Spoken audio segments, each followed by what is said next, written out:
Bueno, ¿cuántos salieron de casa diciendo, Señor, habla hoy a mi vida, habla hoy a mi corazón? Quiero ver esas manos levantadas. Amén. Bueno, el predicador G. Campbell Morgan, o un gran predicador, cuentan que tuvo 4 hijos. Y los 4 hijos fueron tremendos predicadores como su padre. Un día le preguntaron al menor de ellos, se llamaba Howard, ¿quién era el que mejor predicaba? Y sin dudarlo, dijo mi mamá. Porque ella practica lo que predica.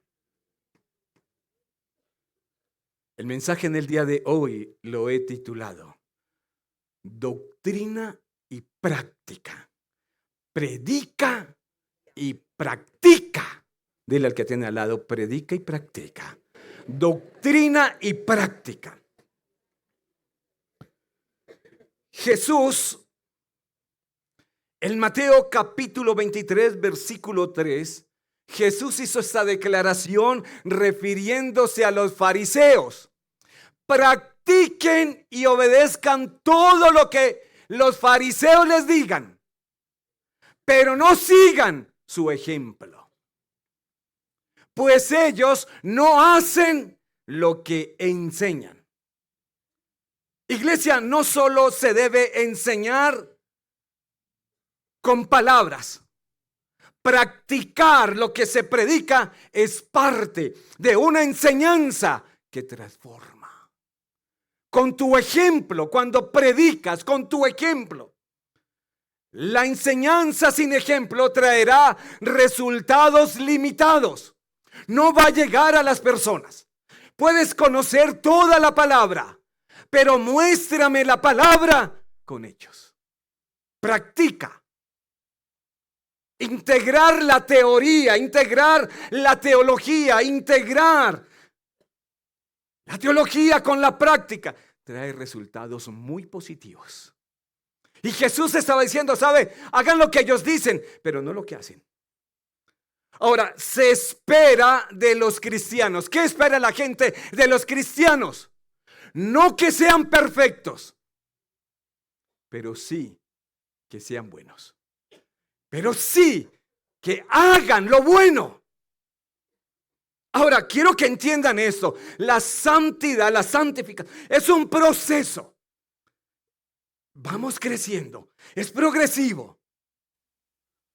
Estudiaremos hoy una porción de la carta que Pablo le escribió a su hijo espiritual, Tito. A Tito. Estudiamos hace días a Timoteo. Hoy estudiaremos un poco de Tito. Y carta. Antiguamente las cartas eran muy importantes. Hoy día los jóvenes no saben realmente qué es esto. Cuando llegaba una carta a casa en mis tiempos de niño y llegaba todos estábamos alrededor. ¿Qué pasó? ¿Quién me envió? Hoy día en un segundo, un email. Ya. Las redes sociales. Ahora, Pablo escribe esta carta a su hijo espiritual Timoteo. Y quiero iniciar por el capítulo 3, Tito 3. A Timoteo dije, ok. Tito 3, versículos 3 al 8. Y le dice a Tito, antes, nosotros mismos éramos, me gusta este pasado, éramos ignorantes, desobedientes y andábamos perdidos. Qué buena carta. Para divertirnos, hacíamos todo lo malo que se nos ocurría. Éramos malvados y envidiosos y esclavos de esos malos deseos. Todo el mundo nos odiaba y nosotros también odiábamos a los demás. ¿Qué carta, no? Le está diciendo, ¿quiénes éramos antes? Estábamos perdidos. Ahora, siguiente verso dice, pero Dios, nuestro Salvador. Pero, me encanta el pero, es el cambio. Éramos, ahora pero. Nuestro Salvador nos mostró que Él es bueno y que ama a todo el mundo y nos salvó. ¿Alguien se emociona? ¿Alguien puede darle un aplauso al Señor? ¿Alguien puede exaltar el nombre de Jesucristo? Éramos. Pero no lo hizo porque nosotros hubiéramos hecho algo bueno. No porque tú y yo seamos buenos, sino porque nos ama y quiso ayudarnos. Por medio del poder del Espíritu Santo, nos salvó, nos purificó de todos nuestros pecados, de todo envidiosos, de todo lo que éramos antes. ¿Sabe? Nos purificó, nos dio nueva vida. Fue como si hubiéramos nacido de nuevo. ¡Aleluya!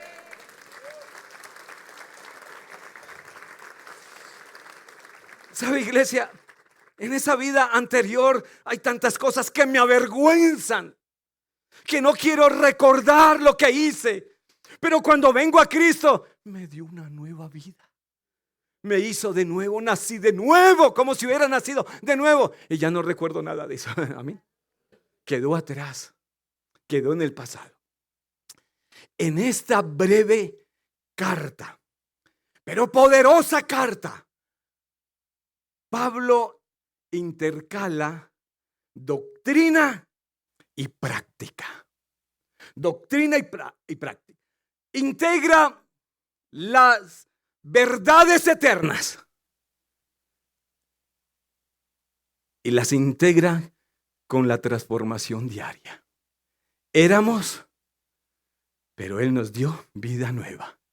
Así que integra verdad eterna y transformación diaria. Integra la práctica, conoce la doctrina, pero esa doctrina, esa palabra, esto transforma vidas. En esta carta lo que hace el apóstol Pablo es que reflexiona en la esencia del evangelio. Ese evangelio, ¿sabe? Que es bondad. Ese evangelio que es amor. Ese evangelio, ¿sabe? Que es gracia. Pero ese evangelio no solamente redime, sino que ese evangelio nos invita y nos motiva a hacer lo bueno. Te tiene que motivar. Ahora, Dios está obrando cada día en nuestra vida. Cuando estamos orando, cuando estamos, ¿sabe?, en la palabra, Dios empieza a obrar y tú quieres hacer las cosas buenas. Oremos. Padre bueno, gracias por tu palabra que será hoy expuesta, predicada. Por favor, dispón cada corazón en este lugar para tu bendita palabra, para lo que tú hoy vas a exponer. En el nombre de Jesús, amén y amén. Tito era un gentil, nacido en Grecia, pero un firme seguidor de Cristo, colaborador y compañero confiable de Pablo, confiable. Y en esta carta Pablo le asigna una tarea: organizar y colocar en orden una red de iglesias en la isla de Creta. Capítulo 1, versículo 5, esto es lo que le dice Pablo. Te dejé en la isla de Creta para que pudieras terminar nuestro trabajo ahí y nombrar ancianos líderes en cada ciudad, tal como te lo indiqué. La cultura cretense se conocía por su decadencia moral. eran mentirosos, engañadores, eran inmorales. Y uno de los problemas de la iglesia de Creta es que habían mezclado las verdades de la palabra, las verdades bíblicas, el conocimiento de Jesús con sus dioses. Como hoy de pronto en nuestros países latinos, ¿sabe? Se mezcla la palabra de Dios con el ocultismo, se mezcla con otro tipo de creencias que no tienen nada que ver. Y Pablo les quiere decir a los cretenses que Jesús es completamente diferente a sus dioses, porque solo en Jesús hay salvación. Es diferente. Estas iglesias desafortunadamente cayeron en manos de líderes cretenses corruptos, líderes, ¿sabe?, de mal testimonio. Ellos decían ser cristianos, pero estaban arruinando la iglesia.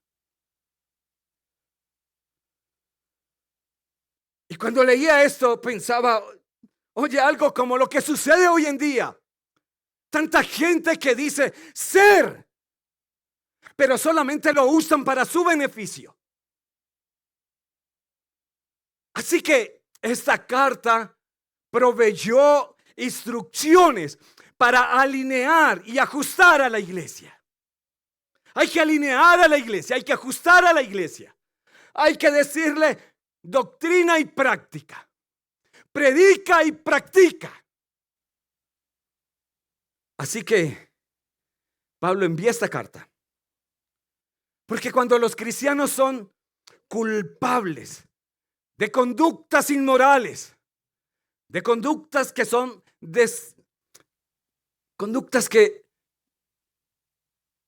no están dentro del comportamiento, que no están dentro de cómo un cristiano se debe manejar, desacreditan la verdad del mismo evangelio que predican.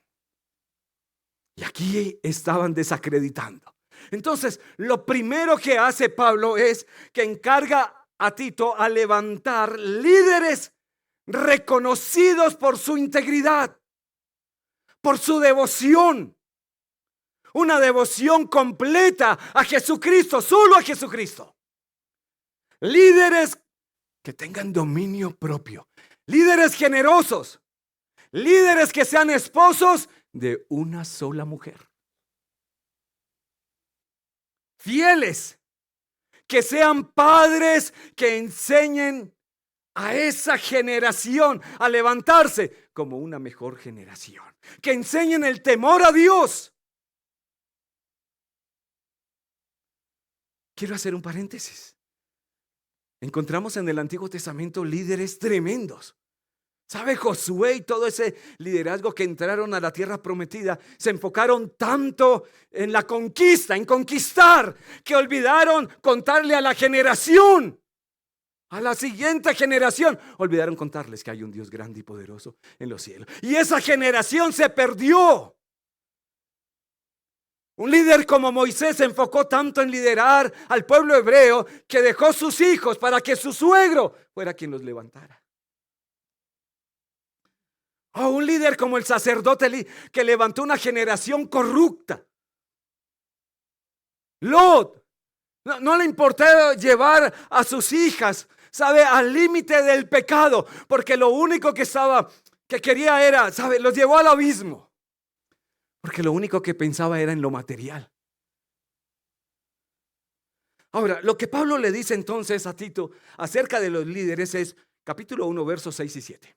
Dice, los líderes deben llevar una vida intachable. Tienen que ser fiel a su esposa.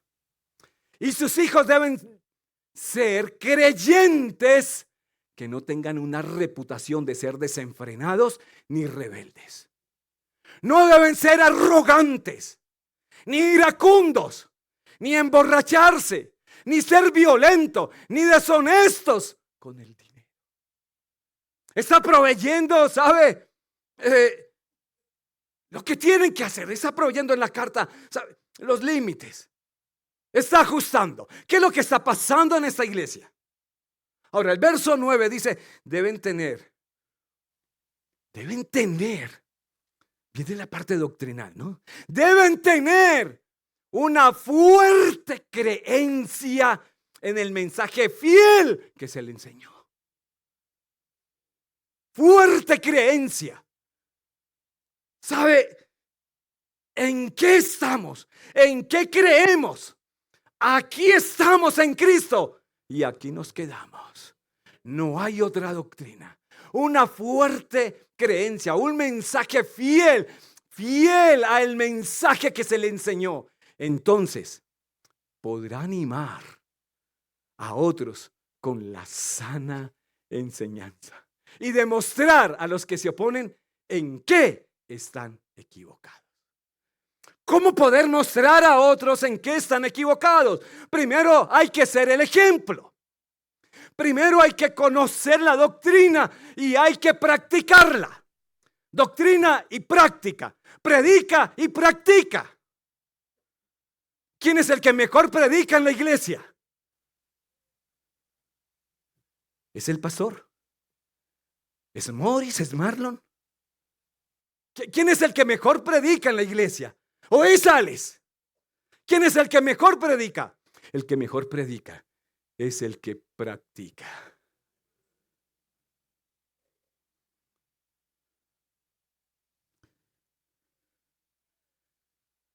Ahora, en el siguiente capítulo, Pablo le habla a Tito y le habla a la iglesia en general. Porque aquí le está hablando a los líderes, a los que están enseñando. Ahora le dice, ¿sabe? Le habla a Tito en el capítulo 2, le habla a Tito y a la iglesia. Y comienza en este capítulo diciendo, Tito, en cuanto a ti, fomenta la clase de vida que refleje la sana enseñanza. Aleluya. Los creyentes deben de estar aferrados y arraigados en las verdades bíblicas, en la doctrina cristiana, que apliquen principios bíblicos y pongan por obra lo que aprenden. Tito, fomenta esto. Tito, fomenta esto.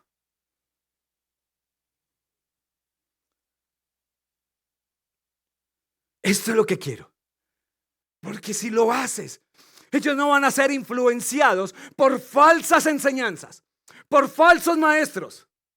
La iglesia debe enseñar la doctrina sana, sólida, y enseñar la gracia de Dios. Enseñar las buenas nuevas del evangelio. Llamados a compartir las buenas nuevas del evangelio. La gracia de Dios. La gracia de Dios es la forma en que Dios nos salva. Es el poder de Dios para salvarnos. Gracia de Dios. Versículo 2 enseña a los hombres mayores a ejercitar el control propio, a ser dignos de respeto y a vivir sabiamente, a ganarse esta dignidad, a vivir sabiamente. Deben tener una fe sólida y estar llenos de amor y paciencia. Así que lo que está diciendo, los hombres deben de ser serios, responsables, con carácter, sólidos en la fe. Son los ancianos, son los mayores. A veces los mayores parecen los bebés. Pastor, yo llevo 30 años, ¿qué? 30 años, 25 años viniendo a la iglesia. Siempre me siento en el mismo lugar y este domingo había otra persona. ¿Y qué hermano?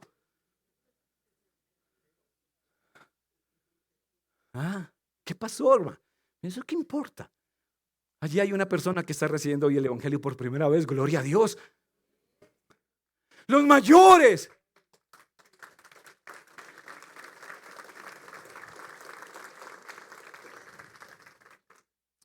Vivir sabiamente, respetables, enseñando con su ejemplo.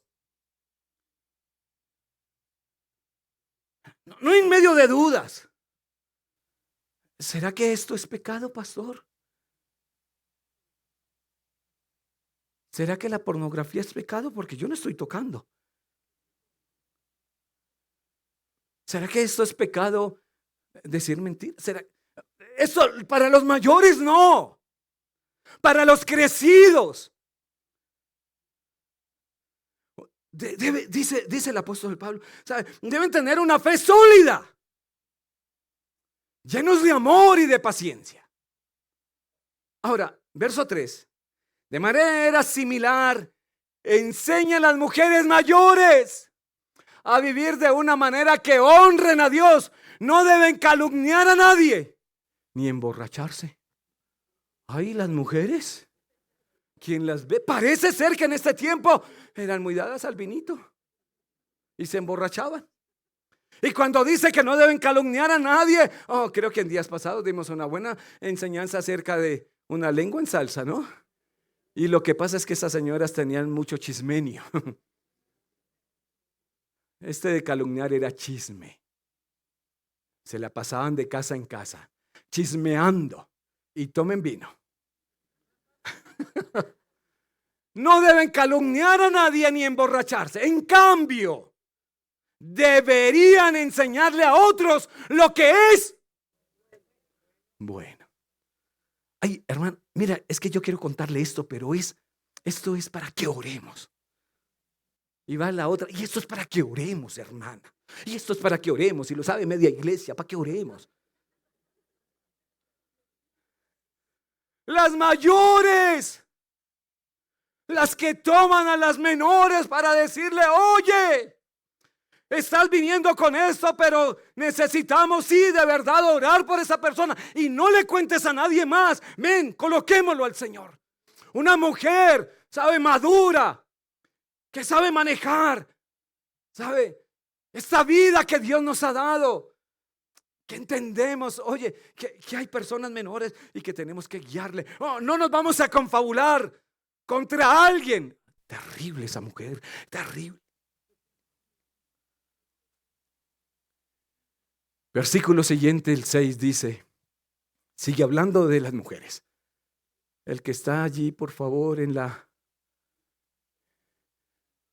del mismo modo, anima a los hombres.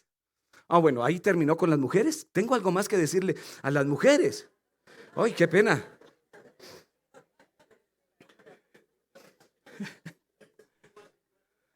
No, es que, atención, mujeres.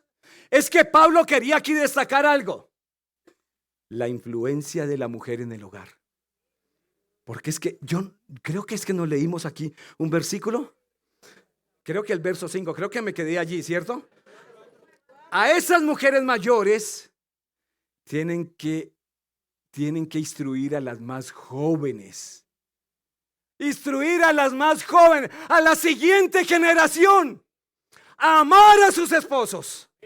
Los hombres dicen, algunos se quedaron callados. Amar a sus esposos y amar a sus hijos. Estamos viviendo un tiempo en el que todo es conquiste una profesión, conquiste el trabajo, conquiste la empresa, conquiste y los hijos solos. Porque mi vida qué, dice, pero ¿y mi vida qué? ¿Y yo cuándo me voy a desarrollar? ¿Sabe? Yo escuché 3 mujeres profesionales y las 3 decían, la mayor satisfacción que he tenido es ser madre.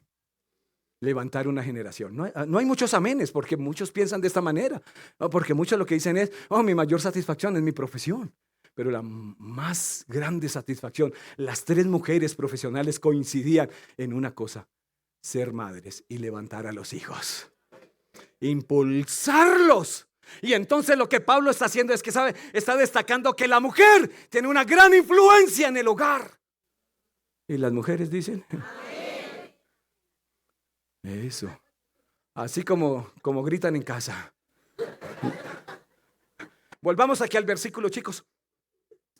A vivir sabiamente y a ser puras. puras, a trabajar en su hogar, a hacer el bien y a someterse a sus esposos. Los hombres dicen, entonces, ¿qué va a pasar? No deshonrarán la palabra de Dios. Dios. Pero pastor, ¿por qué me tengo que someter a un hombre? ¿Sabe por qué te tienes que someter al varón? ¿Por qué? Alguien de la línea feminista me llegó aquí esta mañana. No. ¿Por qué me tengo que someter a un hombre? Porque Dios lo dijo. Porque en el hogar no pueden haber dos cabezas, solo una. Y entonces Dios dice que el hombre es la cabeza. La mujer es el cuello que mueve la cabeza. Gracias, Luis Carlos. Es el cuello que mueve la cabeza. No, mentira, es el cuerpo. La mujer, ¿cierto? Entonces, pero ¿quién es el responsable del hogar? El varón. Cuando un matrimonio fracasa, no fracasó la mujer, fracasó el varón. Porque Él es la cabeza, Él es el gerente, Él es el que va a dar cuentas delante de Dios, Él es el responsable. Y este sometimiento no quiere decir que la mujer tiene que hacer todo lo que el hombre diga, porque las mujeres son sabias, porque las mujeres, ¿sabe?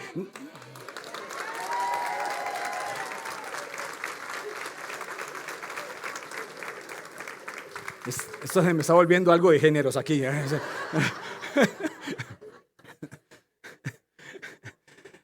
Pero quiero decirles, mujeres, ustedes son sabias. Y sabes que cuando vamos a tomar decisiones, ¿sabe? Y la mujer dice, oye, yo opino, escúchala. Y si tú dices, tienes la razón, vamos a hacer eso. Si ese plan falló la mujer, falló el hombre.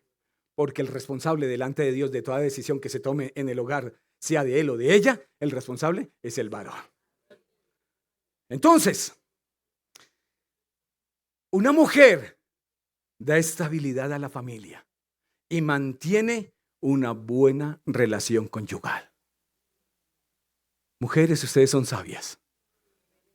Aleluya. Sigamos aquí. Del mismo modo, verso 6, anima a los hombres jóvenes, ahora habla a los jóvenes, a vivir sabiamente. Jóvenes, vivan sabiamente. Ay, pastor, pero es que el mundo se va a acabar, hay que vivirlo. Sí, un día se va a acabar, pero vive tu juventud sabiamente. Porque hoy estamos viviendo, los jóvenes están viviendo. Ay, los jóvenes, me incluí yo. Tengo alma de jóvenes. Los jóvenes están viviendo una locura desenfrenada, haciendo lo que quieren. Pero les llama, ¿sabe? A vivir como sabiamente. Pero mira lo hermoso en el verso 7. Y sé tú mismo un ejemplo para ellos al hacer todo tipo de buenas acciones. Ponte tú. Vivir sabiamente es vivir con prudencia y en el temor de Dios. Pero le recomienda, y el consejo que le hace Pablo a Tito es, sé primero tú un ejemplo. No vaya a decirle lo que tú no haces. No te pares a predicarles y a decir lo que tienen que hacer cuando tú no lo haces. Que todo lo que hagas refleje la integridad y la seriedad de tu enseñanza. Dios. Verso 8. Enseña la verdad. ¿Enseña qué? La verdad. Para que no puedan criticar tu enseñanza. Otra vez vuelve a la doctrina. Estaba hablando de la práctica. Vuelve a la doctrina. Enseña la verdad para que no puedan criticar tu enseñanza. Entonces, los que se nos oponen quedarán avergonzados y no tendrán nada malo que decir de nosotros. Cuando se predica la verdad, nadie puede con la verdad. Verso siguiente. Los esclavos. Ese era tiempo de esclavos. Hablaremos hoy de empleados, de personas que trabajan para otros. Los esclavos siempre deben obedecer a sus amos. Obedecer al jefe. Gracias por los 2 amenes. Los empleados deben obedecer a los jefes. Todavía no hay convicción. Ok. Y hacer todo lo posible por agradarlos. Qué difícil. Está este pueblo difícil. Señor, por favor, cambia el corazón de piedra. No deben ser respondones, ni robar. Oh Dios. Ustedes saben que los empresarios pierden cada año enormes cantidades de dinero por el robo de sus empleados. Llevémonos este esferito, saquemos unas fotocopias, llevémonos esta cocedora, llevémonos esta perforadora, esta resma de papel. Bueno, eso hablando de esas cositas, pero hoy son cosas gigantes.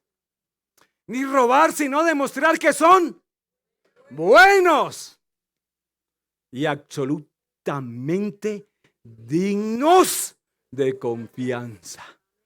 Cuando en la empresa, en tu empresa, piensan en promover a alguien, dice: hay que promover al cristiano. ¿Por qué? Porque es buen trabajador, porque llega temprano, porque sabe, no pide muchos permisos, porque es confiable. Y el pueblo dice: entonces harán que la enseñanza acerca de Dios, nuestro Salvador, sea atractiva en todos los sentidos. Cuando las mujeres se adornan, colocan sus adornos, es para verse más bonitas, más lindas, más atractivas. Y cuando nosotros cumplimos la palabra, colocamos todos estos adornos al Evangelio de nuestro Señor y Salvador Jesucristo. Aleluya.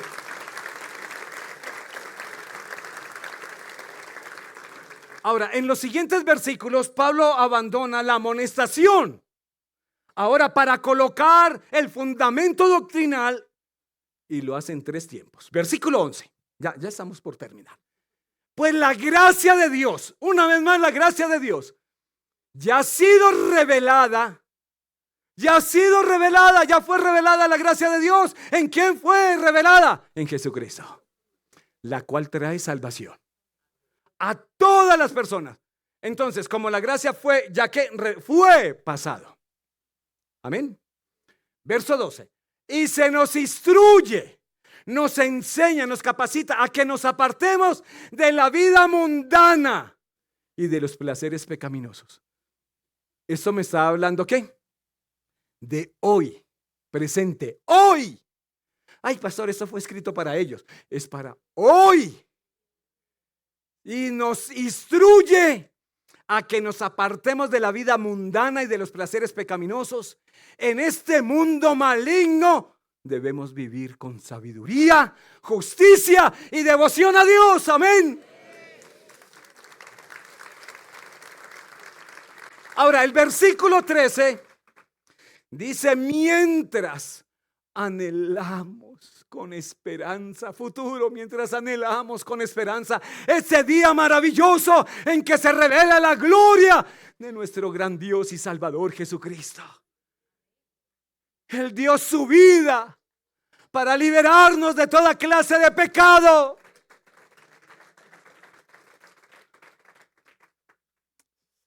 Ay, gloria sea a Dios, gloria sea a Cristo. Dios, Él dio su vida para liberarnos de toda clase de pecado. Yo no sé con qué pecado llegaste un día al Señor, con qué pecado estés hoy aquí, pero quiero decirte: conocerás la verdad y la verdad te hará libre.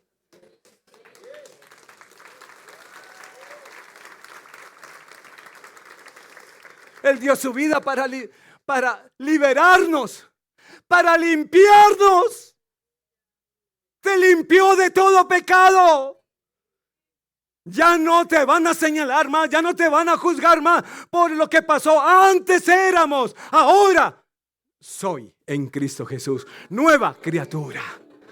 Nos liberó, nos limpió, y para hacernos su pueblo, totalmente comprometido a hacer doctrina y práctica. Predica y practica. Me encantó este libro. Verso siguiente, el 14. Un momentico allí, el 15. Debes enseñar estas cosas, Tito, debes enseñar estas cosas. y alentar a los creyentes a que las hagan. Te animo a que las hagan. Tienes la autoridad para corregirlos cuando sea necesario. Así que no permitas que nadie ignore lo que dices. Ahora, Pablo le estaba diciendo a los cretenses que la gracia de Dios se había revelado o manifestado a toda la humanidad para salvación. Lo que el Señor Jesucristo hizo por nosotros cuando vino, muriendo por nosotros y resucitando de los muertos, ese es el evangelio de las buenas nuevas. Esa es la buena noticia. Que Jesús dio su vida, que Jesús murió por ti y que Jesús resucitó. Y así como Él resucitó, esta es nuestra esperanza, que un día nosotros también resucitaremos. Pero quiero decirte algo. Pablo le está diciendo a los cretenses que es por gracia.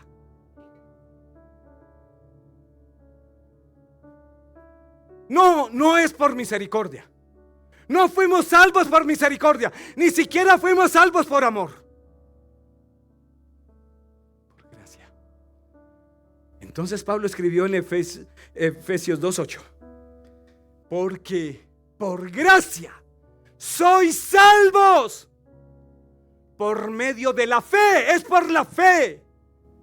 Y esto no de vosotros, pues es don de Dios.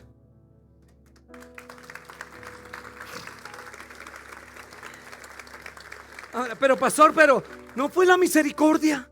No, hermano. La misericordia es la compasión que Dios, es la misericordia de Dios que se impuso a sí mismo. Esto se lo impuso a Él mismo, a enviar un Salvador a la humanidad. Si un hombre pudiera ser salvo por misericordia, por la misericordia de Dios, solamente por la misericordia de Dios, entonces toda la humanidad sería salva. No hubiera sido necesario que Cristo muriera. Simplemente Dios hubiera dicho: por mi compasión y mi misericordia, todos son salvos. Pero no es así, no fue por misericordia. Es lo que Él se impuso a Él mismo, ¿sabe? Esa compasión que Él mismo se impuso por nosotros. Pero la misericordia no te salva. Te salva el sacrificio de Cristo en la cruz. Ahora, Dios ama a toda la humanidad. Aquí lo leímos. Dios ama a toda la humanidad, a todos los hombres, pero no nos salvó por su amor. El amor es el motivo divino. Motivo divino, porque de tal manera amó Dios al mundo que ha dado a su Hijo unigénito, para que todo aquel que en él cree no se pierda, mas tenga vida eterna. El amor es el motivo divino. Cristo, ¿sabe? Al morir por nuestros pecados, satisfizo las demandas santas de la justicia de Dios. Porque todo pecado debe ser castigado. Y Jesús se entregó, tomó nuestro pecado, el castigo que era sobre ti y sobre mí. Jesús lo llevó. Amo a Jesús, porque esa muenda me la tenían que dar a mí, y Él la tomó. Él satisfizo la justicia santa de Dios, porque Dios es justo. Entonces el castigo fue sobre Él, y ahora Él puede salvarnos por su gracia.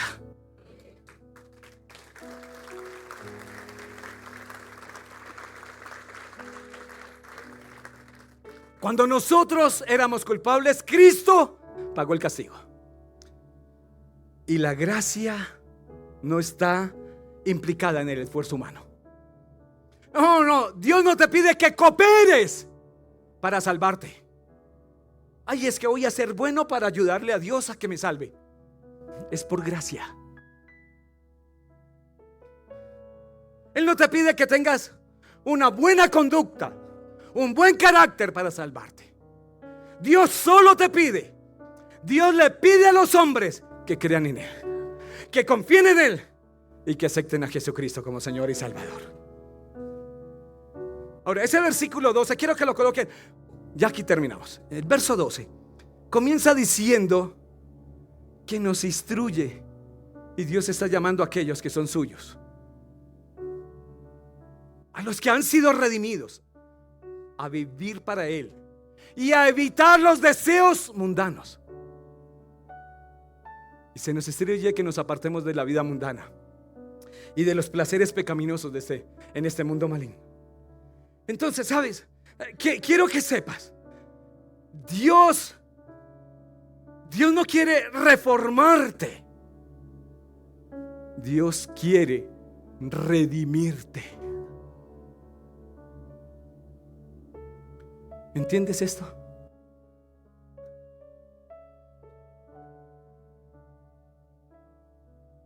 ¿Cuándo me voy a alejar de los placeres del mundo? ¿Cuándo me voy a alejar del pecado? ¿Sabe? Esto es una convicción, ¿cierto? Cuando experimentas la gracia de Dios, cuando experimentas que eres redimido, cuando experimentas que esto, que Cristo murió por ti, resucitó, entonces, ¿sabe? Tú dices, yo quiero abandonar el pecado.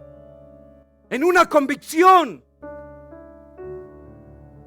Y eso es lo que Pablo está haciendo en esta carta, diciéndole a Tito: predica, practica, doctrina y práctica.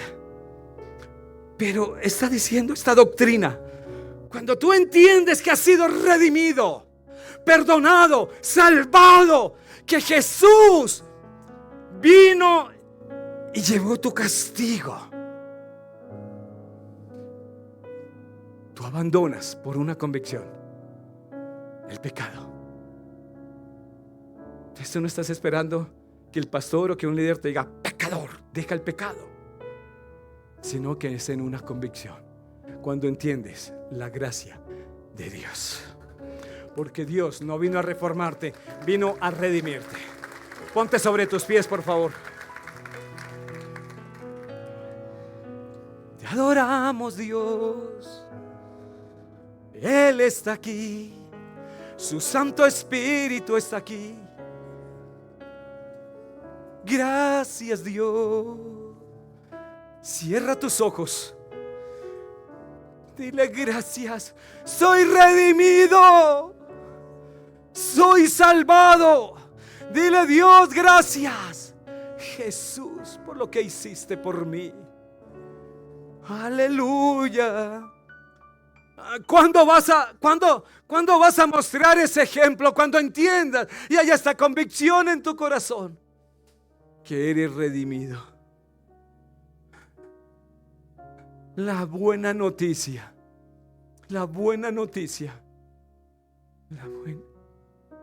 estamos cansados de tratar que la gente cambie. Estamos cansados de tratar que la gente haga buenas cosas. Pero tú necesitas entender que tú has sido redimido. Tú necesitas entender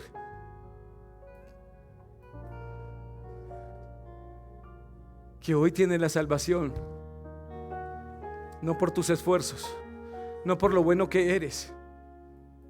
Tienes que entender: tengo salvación porque he cambiado. No, eso no te trae salvación. No es por obras. Tienes que entender que eres salvo por gracia. Por gracia. Por gracia eres salvo. Ni siquiera por amor. El amor es el motivo para que Dios enviara al Salvador.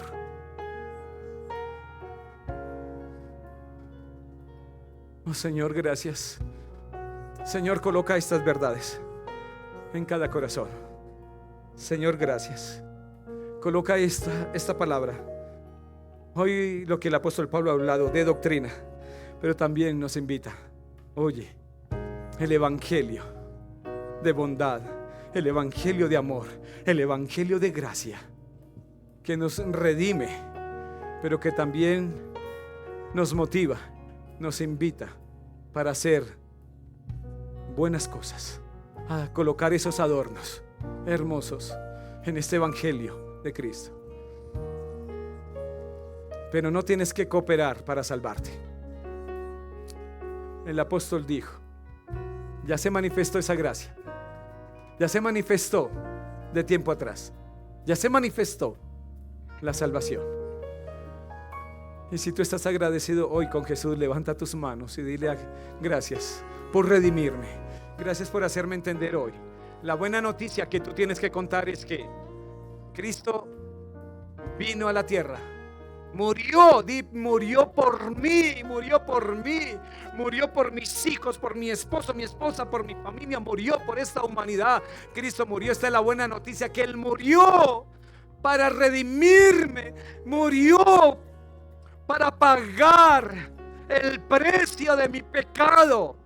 Jesús entregó su vida por mí, lo más precioso de todo este universo, lo más maravilloso de todo, es lo más hermoso. Se entregó por mí, se entregó por mí para redimirme, y al tercer día se levantó de entre los muertos, resucitó, y un día iremos a Él, a una vida nueva. Jesús, gracias, porque antes éramos, pero ahora somos, y esperamos con anhelo esta esperanza de tu venida, Jesús. Gracias, Jesús. Te alabamos, Dios, y te bendecimos. Levanta tus manos y dale gracias a nuestro Señor y Salvador. Dile: gracias por redimirme, gracias por la redención tan grande, gracias por hoy enseñarme. Oh Señor, gracias. Aleluya. Te alabamos, Dios, te bendecimos, te exaltamos y te honramos por siempre.